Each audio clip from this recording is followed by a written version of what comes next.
البنات اللي بتحب تفتكس في شعرها وبتعمل تسريحات كده حلوه، تعالوا شوفوا القمر دي عامله ايه.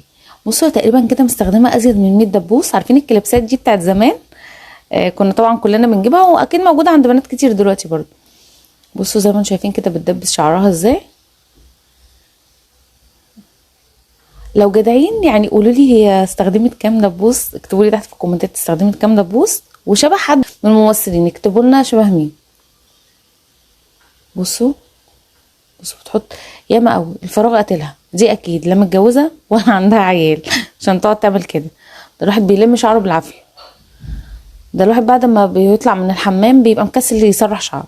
والله يا حبيبتي لما كنت فاضيه كده زيك زمان ما كنتش بعمل حاجه غير اني اهتم ببشرتي بقى، بشعري، بلف دوامه، بعمل افتكاسات فيه. لا دلوقتي ما فيش، واكيد كل الامهات هتخش تأيدني في الكلام ده، بس هو الفكره حلوه. بصوا هي سابته طبعا فتره كده.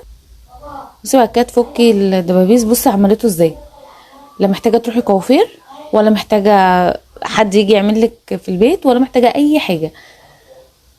بصوا النتيجه تحفه حلوه قوي، وبالذات للامهات اللي هي عندها بنات. لو عندك بنات تعملي لها الفكره دي بصراحه حلوه قوي، بس بتهيألي هو بتحط على شعر مبلول، يعني لو مبلول هيديكي اللي هي التقصيره الجامده قوي دي. لا بصراحه عجبني جدا. بحبكم كتير، ما تنسوش تكتبوا لي بتتابعوني منين امارات. انا شيماء غريب. لو انت اول مره بتشوفيني ما تنسيش تحطي كومنت زي العسل شابك ولايك عشان بيرفع معانا الفيديو. اشوفكم ان شاء الله في فيديوهات حلوه كتير تعجبكم. مع السلامه.